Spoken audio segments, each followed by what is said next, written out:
This episode is brought to you by Netflix.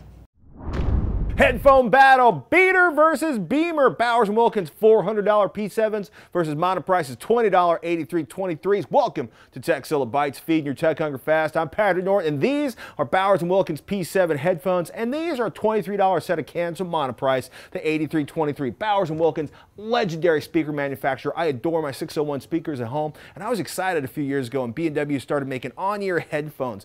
Luxe, like Jaguar interior Luxe. Decent sounding too. The P7s are their latest and their first over-the-ear. Tray stylish, they fold up to fit in half inside this little sort of leatherette case. Chrome details, fantastic feel and build quality, but the real question is, how do they sound? About how they look, luxurious. I listen to a ton of lossless tracks from punk to country, classical vocalists Edith P.S. Sam and Dave, and just enough jazz and classical to seal the deal. The P7s do a reasonable job, not a great one, of sealing out exterior noise, but you never feel like your head's clamped in a vise, which is a problem with some headphones. You'll still hear some of the louder noises from the room around you, but mostly you'll be noticing the big wide sound, a great low end punch. The bass was tight and crisp, whether it was Lord's Royale with that big old thump or that more subtle bass in Coltrane's Love Supreme. And at the high end, cymbals sound fantastic, rich, detailed, and not stacked on top of the vocals and instruments like they do in some headphones. Pop like Pink and Lord's all sound amazing. I actually got to listen to a bunch of Justified, or actually, if you haven't heard it, freaking The Avengers, go to Netflix, netflix.com/Techzilla. If you haven't tried out Netflix, you should totally try it out.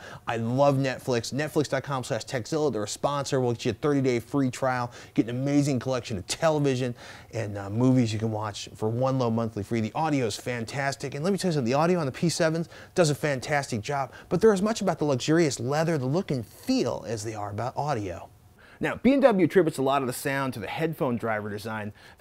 Look, I'll quote them. They say it works more like the drive unit in the hi-fi speaker with a diaphragm focused purely on the job it's supposed to do, generate sound. So the idea is that, well, duh, it's all in the speaker design for them, even though this is, you know, a driver and a headphone, but you get the idea. The big difference between these headphones, build quality. The P7s crush the Monoprice. The Monoprice, they're solid in a, you know, my toddler hasn't killed them kind of way, but they feel very cheap next to the P7s. And I gotta say, I love how B&W hid the replaceable cable under the ear pad.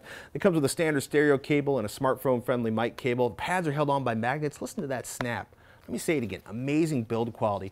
Both the $23 headphones and the $400 headphones pretty much nailed vocals, but it was listening to Sam and Dave's Soul Man when I realized just how much better the P7s handled the high end, especially cymbals. They conveyed not just the music, but a sense of the room the recording was made in, and that's the mark of a great headphone or speaker. You feel not just the music, but a really accurate image of all the instruments in play, from the low to the high, the room, the choices the engineer made mixing the track, details you probably never heard before. That level of detail is going to drive you nuts if you got a bunch of old 128K MP3s from your older brother or older sister. Case in point, some compressed Katy Perry tracks I bought from iTunes. Upgrade to lossless. Trust me on that one. Nico Case, Rage Against the Machine, the Punch Brothers, TV on the radio, Coltrane dropping a Love Supreme, Pink, Lords, a whole bunch of other stuff. Handled them with aplomb. The P7s do a fantastic job. But seriously, these cans are as much about the luxurious leather and the chrome, the look, the feel, about being luxe as they are about audio. If you're all about audio, before you drop $400 on these, check out Sennheiser's Momentum, PSB's M4U1s. Both sell for around $300. I may even like the sound of the Momentums even better. And I highly recommend you read the Wirecutter's excellent roundup, the best $300 over-ear headphones. It's a good educational read. Now, the 8323s, they're $23 from Monoprice. Toddler-proof, teenager-friendly, and you won't get better audio unless you step up and spend $80 or $90 on a pair of Sony's MDR7506s or Grado's legendary SR60. But seriously, for $20, these sound better than almost anything else you can buy on the cheap, and we love them for that. Product reviews, useful tips, and more. You can find it all in Techzilla Bytes at youtube.com/Techzilla or Techzilla.com. Subscribe and comment down below. Tell us what you want to see from CES 2014. Tell us the headphones you want us to review. We'll do our best to get a review out there for you. I'm Patrick Norton. Thanks for watching.